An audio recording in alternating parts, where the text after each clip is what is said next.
San Francisco. There's a private redwood forest reported to be a meeting place of the most powerful men on earth.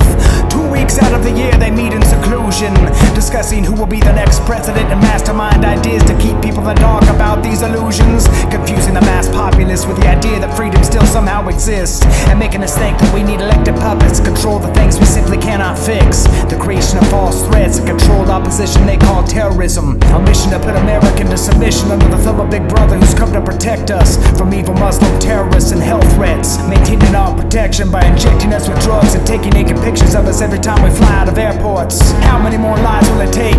How many more rights will be taken away in the name of safety and protection before we stand up and take side with the fact that we should be willing to fight to live lives without a fear of government intervention? A united shout in the midst of this darkness, pounding our fists in the jailhouse doors of this so-called democracy, while these rich fools get drunk and run around redwood trees, secretly burning human effigies. The so-called Republican right, the liberal left, and the moderates, many are involved in the worshiping of Molech and these evil deeds, and paying honor to pagan deities during their cremation of care ceremony. Okay, calm down. People are gonna think I'm crazy. Let me lay it out straight, because now I'm getting emotional, which is easy to do when it turns out the so-called leaders and movers and shakers that make our world go round actually do these things in secret, and to think that they've been getting away with this for over 100 years without us knowing it. That is, until now. In 1872, a bunch of rich suits formed the secretive group, which consequently grew to include many of the richest, most powerful men on earth, presidents too. Those who are in the loop that make decisions that affect me and you. Just investigate these things, try and refute it to see if it's really true. They originally gave tribute to a 50-foot Buddha statue, which has now been removed and reduced to a 40-foot pagan owl. Want proof?